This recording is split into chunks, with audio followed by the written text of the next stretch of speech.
How do you use the Save the Cat plotting method to outline an entire series?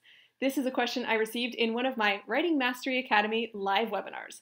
More information about those can be found in the description below, and here's how I answered the question. Kat has asked another question. I feel like the 15-story structure model has been a huge help for me. That's great, as for me too. I'd like to know how to use this for structuring a series. How does one go on about structuring a series? A webinar would be great, a class even better. Yes, those are definitely on the list. I know I get that request a lot.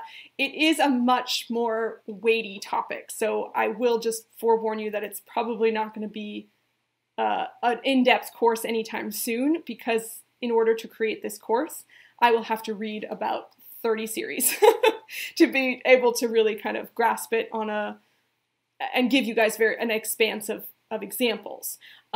So please don't expect it anytime soon. But a webinar would be a good one just to kind of touch the surface. I went into a little bit in my newsletter. I think it was 2 months ago, maybe 3 months ago. I went into a little bit about how to track an arc through a series.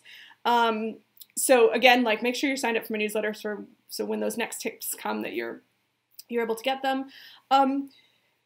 So in terms of a series, I like to break it down just like a beat sheet. So I like to say that if you're writing a 3-book series, your beat sheet for that series is going to look a lot like the 3 acts. So the first book is probably going to resemble Act 1 of the series, the second book's going to resemble Act 2, and the third book's going to resemble Act 3.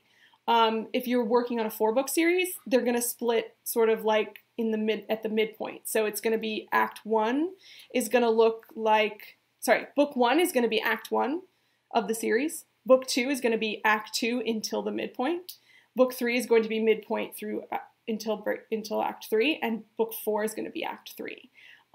So I do go into this a little bit too in the Save the Cat book. So if you want to check out that book, I can't remember what chapter it is, 15 something. It's towards the end. So I do go into that about the series beat sheet. But really, series themselves are just longer stories. So you're going to have a beat sheet for each book, and then you're going to have a series beat sheet for the longer series. I hope that's helpful. But yes, it's on my list, the webinar and the class, and maybe a book. We'll see. I do live webinars every month in the Writing Mastery Academy where I answer questions like this one. Click the link in the description below to find out how you can become a member of the Academy, which includes access to all of my webinars, plus all of my online writing courses, and much, much more. Thanks so much for watching, and happy writing!